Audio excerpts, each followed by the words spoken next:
بسم الله الرحمن الرحيم. إنا أرسلنا نوحا إلى قومه أن أنذر قومك من قبل أن يأتيهم عذاب أليم. قال يا قوم إني لكم نذير مبين أن اعبدوا الله واتقوه وأطيعون يغفر لكم من ذنوبكم ويؤخركم إلى أجل مسمى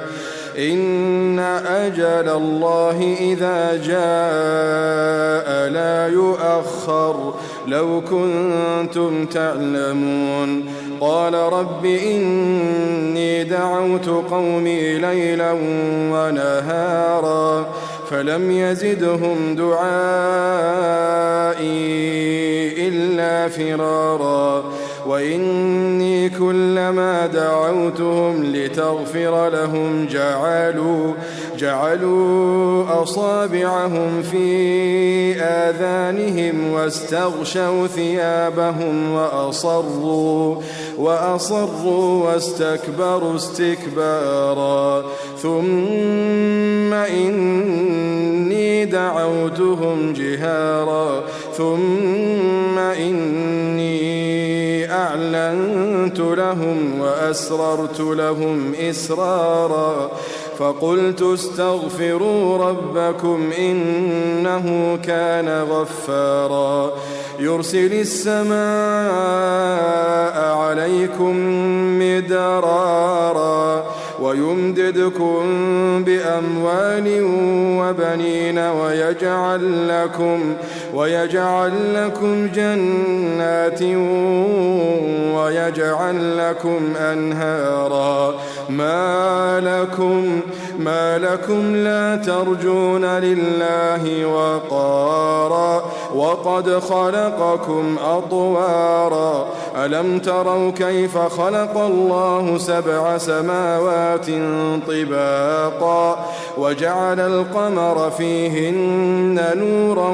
وجعل الشمس سراجا والله أنبتكم من الأرض نباتا ثم يعيدكم فيها ويخرجكم إخراجا والله جعل لكم الأرض بساطا لتسلكوا منها سبلا فجاجا قال نوح رب إنهم عصوني واتبعوا من لم يزده ماله وولده إلا خسارا ومكروا مكرا كبارا وقالوا لا تذرن آلهتكم ولا تذرن ودا ولا سواعا ولا يغوث ويعوق ونسرا وقد أضلوا كثيرا ولا تزد الظالمين إلا ضلالا مما خطيئاتهم أغرقوا فأدخلوا نارا فلم يجدوا لهم من دون الله أنصارا وقال نوح رب لا تذر على الأرض من الكافرين ديارا إنك إن تذرهم يضلوا عبادك ولا يلدوا إلا فاجرا